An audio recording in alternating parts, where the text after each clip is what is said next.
To cousins and relatives.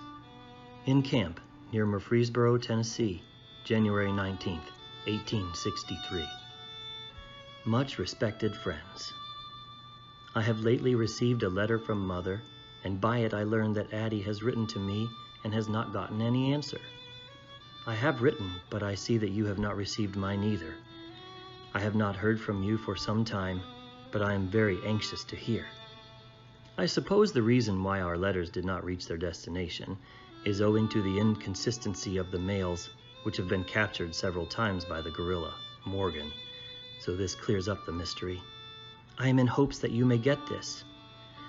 I am happy to inform you that through the goodness of God, I am alive and enjoying good health, hoping that these few lines will find you all enjoying the same blessing. I suppose you have heard of the Battle of Murfreesboro by this time. I was present during the whole engagement, which lasted 5 days. My pen is too weak to describe the sufferings which the battlefield presented.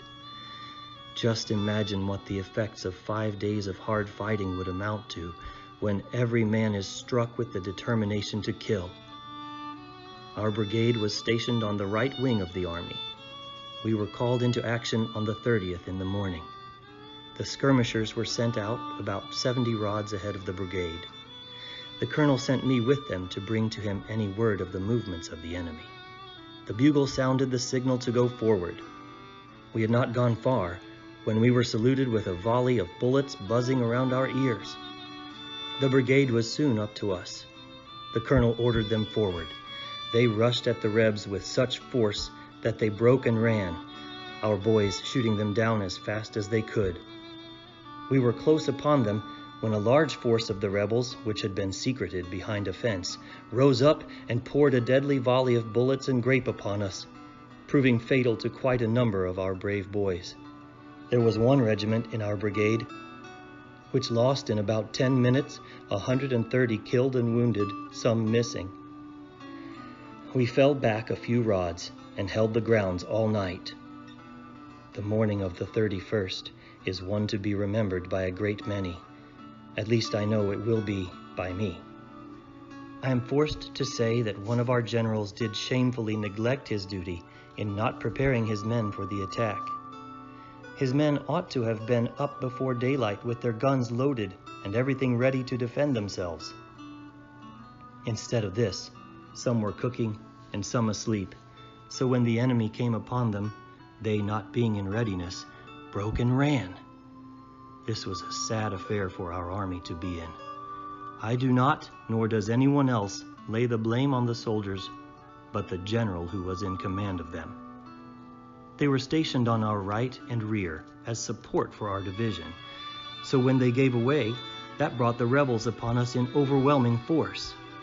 But our colonel, that is, Colonel Carlin, who I am with acting as orderly, was ready for them, and his soldiers fought like heroes because he shared with them in their dangers. His horse was shot from under him. I was by his side, so I dismounted and gave him mine, and I took it on foot. By this time the Rebs got quite close and were about to make a charge upon our little band when we, knowing that we could not stand their overwhelming numbers, were compelled to turn our backs upon the enemy and run. The scene was terrible. I was on foot and came near being left behind, but got out without being injured. The men were soon rallied, and General Rosecrans, at the head of a regiment, charged the rebel lines. This stopped them, and we held our grounds. The wounded soldiers that were on the grounds that the Rebs held had to lay out all night in the mud and rain, as it rained most all night. I received no injury. There were 2 bullets struck me on the arm, doing no harm. Well, I should like to write more, but time will not allow, so I will close by sending you all my love, also to Uncle Joseph and family, and all inquiring friends. From Cousin Myron. Write soon.